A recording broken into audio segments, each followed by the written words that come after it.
Барлықтарыңызға сәлем. Бүгін аттестаттаудан өтуге берілген өтінішті қалай қайтарып алуға болатынын көрсетемін. Ол үшін ең алдымен HR процесс сайтына кіріп, өзіңіздің жеке парақшаңызға кіресіз. Сол жақта менің өтініштерім, аттестаттау, осы жерде өзіңіз берген өтінішті көре аласыз. Егер әрекеттер бағанасын бассаңыз, өтінішіңіздің жалпы мәліметтерін және енгізулерін, құжаттарын көре аласыз.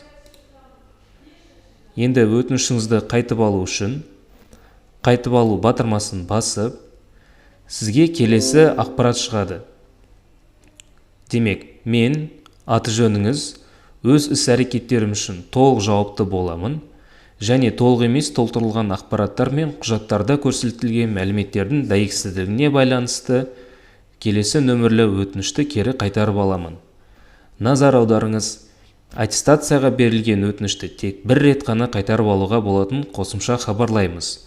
Өтінішті қайта қайтарып алу тыйым салынады. Егер осы ақпаратпен танысқаннан кейін қол қою батырмасын басасыз, ол үшін сізге электрондық цифрлік қолтаңбаңыз керек. Өзіңіздің жеке компьютеріңізде орналасқан жерін тауып, RCA құпия сөзіңізді теріп, қолтаңбаңызды қоясыз.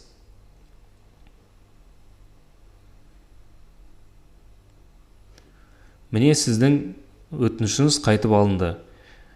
Мына жерде өтімнің көшірмесін жасауыңызға болады. Егер осы батырманы бассаңыз, растайсыз, алдыңғы берілген өтініштің көшірмесі шығады.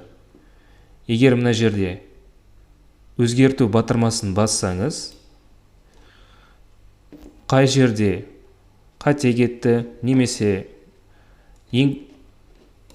енгізулер құжаттары дұрыс болмаған жағдайда барлығын тексеріп, мына жерде барлығын жойып, бұдан әрі батырмасын басасыз және әдеттегідей тағы да қолыңызды қоясыз. Ол үшін электрондық цифрлік подписіңіз керек.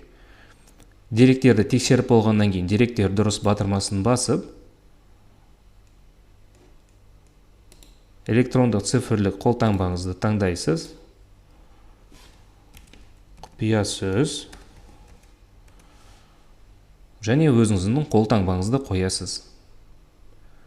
Міне, рахмет, сіздің өтінішіңіз қабылданды және басты бетке өтуіңізге болады. Назарларыңызға рахмет.